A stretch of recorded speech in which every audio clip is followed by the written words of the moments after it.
जैसे इस कैंडिडेट का नाम विकास, इसकी जवाबदेहिता कौन तय करेगा? बीजेपी इसका जवाब दे। ये दूसरा कैंडिडेट श्रवण चौधरी एक ही फोटो से पीटीआई में बैठता है और रीट लेवल 2 में बैठता है। आखिर उस कैंडिडेट वो कौन है कौन नहीं है, बीजेपी कब इसका जवाब देगा? क्योंकि लेवल 2 के अंदर भी बीजेपी कह रही थी कि हम आएंगे, भर्ती रद्द लेवल 2 की जब रद्द हुई लेवल 1 की जांच करेंगे, लेकिन अब तक नहीं हुई। हम सरकार को कह रहे हैं कि आरएसएस बोर्ड का जो घोटाला सामने आया है वो संजय माथुर 2014 से तैनात है, अब तक उसका ट्रांसफर नहीं हुआ। किसका संरक्षण है, कौन उसे बचाने का काम कर रहे हैं? उस एक अकेले की इतनी हिम्मत नहीं हो सकती। उन्होंने इतना किया, न जाने कितने युवाओं को सपनों को रौंदा है। जब रक्षक ही भक्षक बन जाए साहब, तो मेहनत और मेधा का मोल क्या रह जाता है? राजस्थान के युवा अब तक सरकारी भर्ती परीक्षाओं के पर्चे लीक होने और उसमें धांधली होने के ही आरोप लगाते हुए लगातार परेशान होते रहे हैं, प्रदर्शन करते रहे हैं, सरकार पर अपना दबाव बनाते रहे। लेकिन राजस्थान में एसओजी यानी कि स्पेशल ऑपरेशन ग्रुप ने एक नया खुलासा कर दिया है। उसका ये कहना है कि साल 2018 से ही राजस्थान में ओएमआर शीट यानी कि जो परीक्षा की कॉपियां होती है, उत्तर पुस्तिका जिसमें लिखी जाती है, उसमें भी बड़े स्तर पर घपला हुआ है, उनके नंबरों में फेरबदल हुआ है। ये पूरा घपला क्या है और किस तरह से युवाओं के भविष्य को प्रभावित करा? हमारे साथ है लादूराम जी। ये क्या है ये ओएमआर शीट घपला और आपके पास क्या सबूत है इसका, ये कुछ बता पाएंगे? देखिए कि जो हाल ही में ओमार घोटाला उजागर होने के बाद में सरकारें केवल आरोप प्रत्यारोप करने का काम कर रही है और वर्तमान की भाजपा की भजनलाल की सरकार ये कह रही है कि हमारे कार्यकाल में घोटाला नहीं हुआ, कांग्रेस के कार्यकाल में हुआ। लेकिन जवाबदेहिता जो है परे हट रहे हैं, युवाओं को जो है जवाब नहीं दे पा रहे क्या हुआ क्या नहीं हुआ। लेकिन मैं सरकार की दोहरी मानसिकता का आज परिचय कराने जा रहा हूँ कि बीजेपी सरकार के कार्यकाल में, एक बार बताते रहिएगा आप, ताकि बीजेपी सरकार के कार्यकाल में पीटीआई की भर्ती होती है कांग्रेस के समय 2022 के अंदर, जिसका पेपर लीक का मसला चल रहा है, बड़े संदेह के दायरे के अंदर है। लेकिन 2024 में बीजेपी की सरकार थी और 2024 में अधीनस्थ बोर्ड के अंदर 2 साल बाद में इनके फॉर्म एडिट होते हैं, क्योंकि पीटीआई की भर्ती के 2022 में फॉर्म भरे जाते हैं और 23 के अंदर उनको ज्वाइनिंग मिलती है, सितंबर 2023 में ज्वाइनिंग मिलती है और फरवरी 2024 के अंदर इनके फॉर्म एडिट होते हैं। अब इन्होंने एडिट फॉर्म में क्या किया है, कोई डिग्री चेंज की है या कोई डेट ऑफ बर्थ चेंज की है, नाम चेंज किया है या क्या चेंज किया, ये तो जांच एजेंसी तय करे। लेकिन 2-2 साल बाद में ज्वाइनिंग के बाद में फॉर्म एडिट कैसे हो रहे हैं? जैसे इस कैंडिडेट का नाम विकास, और इस विकास ने तो ये हद कर दी, फॉर्म एडिट किया जो किया, इसके बाद में जब डॉक्यूमेंट वेरिफिकेशन में एक स्क्रूटली फॉर्म भरा जाता है उसके अंदर इसने यूनिवर्सिटी चेंज कर दी। जैसे फॉर्म भरते समय मैक्स यूनिवर्सिटी इसने लिखी, लेकिन डॉक्यूमेंट वेरिफिकेशन के स्क्रूटली फॉर्म में इसने यूनिवर्सिटी चेंज करके बीपीएड की ओपीजीएस यूनिवर्सिटी कर दी। यानी विभाग भी इसका जिम्मेदार है, इसकी जवाबदेहिता कौन तय करेगा? बीजेपी इसका जवाब दे।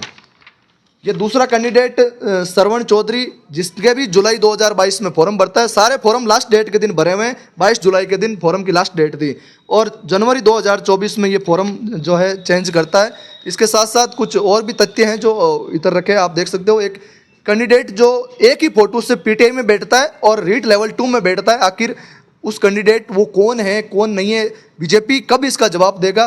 क्योंकि लेवल 2 के अंदर भी बीजेपी कह रही थी कि हम आएंगे, भर्ती रद्द लेवल 2 की जब रद्द हुई लेवल 1 की जांच करेंगे, लेकिन अब तक नहीं हुई। हम सरकार को कह रहे हैं कि आरएसएस बोर्ड का जो घोटाला सामने आया है उसमें 18 से लेकर 25 तक की तमाम भर्तियों की सीबीआई जांच कराए, क्योंकि जो संजय माथुर गिरफ्तार हुआ है वो संजय माथुर 2014 से तैनात है, अब तक उसका ट्रांसफर नहीं हुआ। किसका संरक्षण है, कौन उसे बचाने का काम कर रहे हैं? उस एक अकेले की इतनी हिम्मत नहीं हो सकती। उन्होंने इतना किया, न जाने कितने युवाओं को सपनों को रौंदा है। जब रक्षक ही भक्षक बन जाए साहब, तो मेहनत और मेधा का मोल क्या रह जाता है? लेकिन सवाल ये है कि आपने राजस्थान कर्मचारी चयन बोर्ड पर ये बात कही और एसओजी ने भी कहा है कि उसके जो टेक्निकल हेड हैं जिसके अंडर में ये पूरा होता है वो इस पूरे मामले में दोषी है।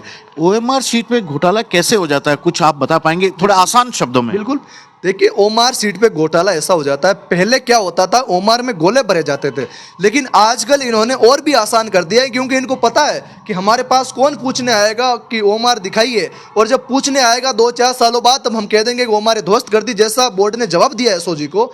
इन्होंने क्या किया है कि कंप्यूटर के अंदर जो है जो फाइनल जो रिजल्ट आता है उसमें इन्होंने एडिट कर दिए, जो सामने आया कि -6 वाले के 259, 10 वाले के 159, यानी साहब 150, 200 नंबर केवल फॉर्म के अंदर कंप्यूटर के अंदर, क्योंकि जो संजय माथुर था ये पूरा एग्जाम कंट्रोलर था, पूरा इसके हाथ में था कंप्यूटर प्रणाली और रिजल्ट प्रणाली स्कैनिंग का काम, तो इसने पूरा घोटाला करके रिजल्ट बना के बोर्ड अध्यक्ष जी को दिया और घोटाला हुआ है।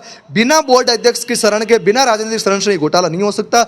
और जब बात आती थी ये कहते हैं ओमार ऑनलाइन कर देंगे, ओमार ऑनलाइन करने का कोई फायदा नहीं है। डायरेक्ट जिस हिसाब से ओमार आए, क्योंकि क्वेश्चन प्रश्न पत्रों की सीरीजें अलग अलग होती है, जैसे चतुर्थ श्रेणी में मामला चल रहा है, इतनी हाई कट ऑफ वाला आलोक राज जी कह रहे हैं हम ऑनलाइन कर देंगे। प्रश्न पत्रों की इतनी सीरीज होती है, 1 लाख लोगों की कौन चेक करेगा किसकी क्या सीरीज थी। अगर मैं दोषी होऊंगा तो मैं पड़ोसी को क्यों बताऊंगा कि मैं दोषी था और मेरे को जो है नंबर बढ़ाए गए। इसलिए हम मांग करते हैं कि ओमार के ऊपर जो QR कोड जारी की जाए, 2 कार्बन कॉपी दी जाए, जो 1 कार्बन कॉपी बोर्ड सुरक्षित रखे, और एक RSSB बोर्ड का पुनर्गठन किया जाए ताकि मामला एक बात बताइए ना, ये आपका जो सरकारी दस्तावेज ये कागज है, ये चेक वाला, इसमें परीक्षा आवेदन की तिथि है 22 जुलाई 2022 और एडिट की तिथि है 7 फरवरी 2024। 2 साल बाद भी ये सब किया जा सकता है किसी चीज को? साहब जब नीचे से लेके ऊपर तक सारे मिले हुए वो तो सब हो सकता है। सरकारें हैं, हम युवा तो क्या है कि अंधेरे में लाइब्रेरियों में बंद कमरों में बैठ के पढ़ाई कर रहे हैं, हमें नहीं पता कैसे होता है। आम स्टूडेंट या आम जो परिभाषा होती है, परीक्षाएं होती है, उसमें तो ये करते हैं कि 3 महीने के अंदर आप अपना कोई आपत्ति है जांच करा दो, कॉपी रीवैल्यूएशन चेक करा दो। ये तो 2 साल हो गया ना। तभी तो सबसे बड़ा, और हम भजनलाल सरकार से हम युवा यही पूछ रहे हैं कि आपके कार्यकाल में ये 2024 में हुआ है, नीचे से लेके ऊपर तक पूरी चेन मिली हुई है साहब। और जब हम युवा मांग करते हैं सोशल मीडिया के माध्यम से कि हमें 2 दिन का फॉर्म भरने का एक्स्ट्रा समय दे दीजिए, एक दिन हमारे फॉर्म में मिस्टेक हो गई, क्योंकि जब एक छोटी सी स्पेलिंग की मिस्टेक भी अगर हो जाती है तो उसको नौकरी से बाहर कर दिया जाता है। वो युवा जब मांग करता है पछता पछता के रो के, तब भी ये डेट नहीं बढ़ाते, लेकिन 2-2 साल बाद अंदर बैठ के अंदर बुला के बैक डोर से ये संगठित अपराध जो घोटाला चल रहा है, घोटाला जो संगठित अपराध जिसे बता रहे हैं, क्या आपके पास ऐसा कोई जानकारी आई है या आपकी जांच में या पड़ताल में कि वो लोग सरकारी नौकरी भी उन लोगों को मिल गई? क्योंकि ये ओएमआर मतलब नंबर बढ़वाना है। बिल्कुल बिल्कुल। आने वाले समय में हम जल्द आपके पास सामने और नए खुलासे भी करेंगे। चतुर्थ श्रेणी के अंदर भी हमारे सामने मामले आ रहे हैं जिसमें घोटाले हुए हैं, ओमारे भरवाई गई है, ऐसे मामले हमारे सामने हैं। हमारी टीम लगी हुई है, जैसे ही हमारे सामने स्टूडेंट्स के रूप में तथ्य आएगा हम आपको अवगत करवाएंगे। चतुर्थ श्रेणी मतलब अभी जो रिसेंटली परीक्षा खत्म हुई है, यानी आप ये कह रहे हैं कि मतलब आपको खुद को कुछ अब झटका लगने लगा है कि उस सरकार यानी पुरानी जो सरकार की थी उसमें तो आप परीक्षा पर्चे लीक ये तमाम आरोप लगाते रहे, इस सरकार में बदस्तूर जारी है। सर पेपर लीक तो केवल एक नमूना था, लेकिन ओमार घोटाला तो पूरी चैन प्रक्रिया का ही कत्लेआम कर रहा है सपनों को, जिसमें चैन प्रक्रिया निरस्त हो जाती है, पता ही नहीं लग पाता, क्योंकि अंदर बुला के एक संगठित चिन्हित लोगों को ये खेला किया जा रहा है जिसमें हम पता ही नहीं लगा सकते। मतलब बड़े ही डिजिटल साइकोलॉजी से जो है ये सिस्टम किया जा रहा है ताकि युवा को संदेह नहीं हो। चतुर्थ सरकार में चल रहा था, अभी भी चल रहा है आपका? चल रहा है ना, क्यों? जो 2018 में कर्मचारी घोटाला करेगा और 25 तक वहां है, वो दूध नहीं करेगा क्या? उसने गंगा में स्नान करके 2018 में ये कर लिया कि मैंने 18 में जो घोटाला किया उसका पश्चाताप है, आज के बाद नहीं करूंगा, क्या इतना वो दूध से स्नान करके वो ईमानदार बन गया? वो उसने घोटाला किया है, क्योंकि चोर कितना भी ईमानदार हो, अगर कुत्ते की दांत पे खून लग जाए तो वो हमेशा खून की जो है जिज्ञासा में रहेगा और कुछ नहीं करेगा। एक सवाल आपने भी मतलब ये आपने सुना भी होगा, एसओजी ने जब ये ओएमआर घोटाले के बारे में जानकारी दी थी उसने बोला दिल्ली रजिस्ट्रेशन की एक कंपनी थी, उस पर कई सारे आरोप भी थे इस तरह से फर्जीवाड़े के, बावजूद इसके उसको कॉपी ओएमआर शीट का पूरा ठेका दे दिया गया। यहाँ की एसओजी को तो पता ही नहीं था साहब। 2018 का मामला था, यूपी एसटीएफ ने 62 लाख की लेन देन में व्हाट्सएप चैट भी उनको मिली थी, वहाँ के 2 कर्मचारियों को गिरफ्तार किया, तब भी इनका नाम आया था, अनिल चौधरी का नाम उसमें आया था, उस समय का अध्यक्ष जो है BL जाटावत जी का नाम सामने आया था, लेकिन सरकार ना इनकी गिरफ्तारी जाटावत की हो रही, ना अनिल चौधरी की गिरफ्तारी हो रही, जिन्होंने पूरे परिवार को लगाया, और वहाँ उन कर्मचारियों को गिरफ्तार किया, उनकी जमानत भी हो गई थी बाद में। अब जाके जनवरी 25 में एसओजी जब इनको पता चलता है परिवार के माध्यम से, जब स्टूडेंट्स एसओजी में केस दर्ज कराते तब इन्होंने केस दर्ज करते हैं, 1 साल बाद में ये गिरफ्तारी होती है, और सरकार कह रही है कि हमारी एसओजी ये कर रही है। एसओजी में 40 से 50 जो है अधिकारी लगे हैं, इतना सबसे कम स्टाफ है, जबकि जहां युवा अगर सड़कों पे मुद्दे की बात करते हैं तो हजारों फोर्स खड़ी कर देते हैं। एसओजी में ये 400-500 के स्टाफ क्यों नहीं कर देते हैं, ताकि जांच में और तेज गति आए, प्रभारी हो, निष्पक्ष कार्यवाही हो। अगर वास्तव में भजनलाल जी चाहते हैं कि पेपर लीक पर शिकंजा कसना है, घोटाले को रोकना है, तो एसओजी का स्टाफ बढ़ाए, तेज गति से कार्यवाही करे, प्रभावी जांच हो, सीबीआई जांच करवाए और युवाओं का प्रतिनिधि करें, आरएसएस बोर्ड का पुनर्गठन करें और युवाओं का एक प्रतिनिधि मंडल बनाएं कि आप लोग उस कमेटी में गठित रहोगे जो आप पूरा जो है ये तो मुख्यमंत्री जी खुद बार बार बोल रहे हैं कि घोटाले के तार बड़े लोगों तक पहुंचे हुए हैं, जल्दी ही बड़ी मछलियां फंसेगी, जांच करेंगे, किसी को बख्शा नहीं जाएगा।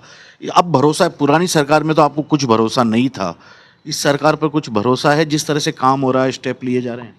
सरकार है कहाँ साहब? सरकार होती तो आज युवाओं को ऐसे चिल्लाना थोड़ी पड़ता। सरकार वो होती है जो अपनी जवाबदेहिता तय करे, जवाबदेहिता तय ही नहीं कर पा रही सरकार, आरोप प्रत्यारोप। मुख्यमंत्री जी कहते हैं मगरमच्छ गिरफ्तार करेंगे, कब?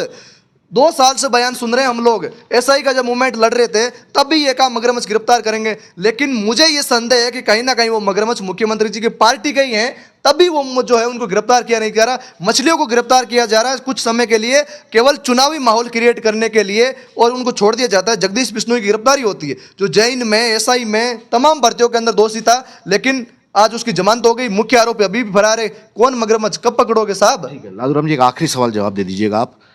आपने भी सरकारी भर्ती परीक्षा कोई दी है, सिलेक्शन हुआ है, नहीं हुआ, तो आज आपका मेंटल स्थिति क्या है, क्या सोच रहे हैं इस तरह के पूरे घपले को लेकर? युवा क्या सोच रहा है?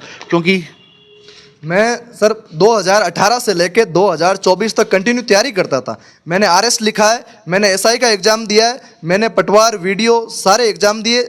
और जब मैं एसआई का तैयारी कर रहा था तो एसआई में जब मैं कुछ अंकों से रह गया, तब उसके बाद में मैंने आरएस की तैयारी शुरू करी। 2024 में मैंने आरएस भी लिखा है। उसके बाद में जब एसओजी के माध्यम से जब ये एसआई के घोटाले सामने आए, तब मेरा एक दिमाग के अंदर आया कि यार आखिर इतना माजरा चल रहा है, मेरा सपना था थानेदार बनने का, तो मैंने कहा इस मुद्दे को अपन को लड़ना पड़ेगा, क्योंकि बीजेपी ने वादा किया था। तो हम सड़कों के ऊपर आए और लड़ते लड़ते इतना समय बीतता गया कि किताबें छूटती गई। लेकिन अब ये देह है कि अगर मैं नौकरी नहीं लग पाया और ये घोटाले सामने आ रहे, अगर मेरे भाई भी, उनका भविष्य में मैं बर्बाद नहीं होने दूंगा, इनके लिए लड़ूंगा, क्योंकि किसी न किसी को आगे आना पड़ेगा। और मैं युवाओं से भी कहना चाहता हूं कि आगे आइए, लड़िए, अपने भविष्य को बचाए।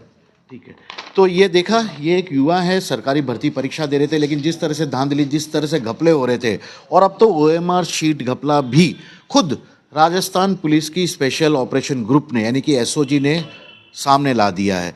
यानी कि इन लोगों का यह कहना है कि जो धांधलियां हो रही है, युवाओं के सपने को कुचला जा रहा है, वो किसी एक सरकार में नहीं, जो भी सरकार आती है इसे ख़त्म करने का वादा करती है, लेकिन उन्हीं की सरकार में इस तरह के मामले फिर से पनपने ही लग जाते हैं। फिलहाल तो यही देखना होगा कि राजस्थान सरकार इस पूरे नए परीक्षा घपले पर किस तरह का सख्ती दिखाती है, किस तरह की जांच करती है, क्योंकि ये लोग सीबीआई जांच चाहते हैं ताकि इस मामले से जुड़ी तमाम परतें खुल सके। कैमरामैन विक्रम सिंह भाटी के साथ श्रीवत्सन, जयपुर न्यूज़ 24।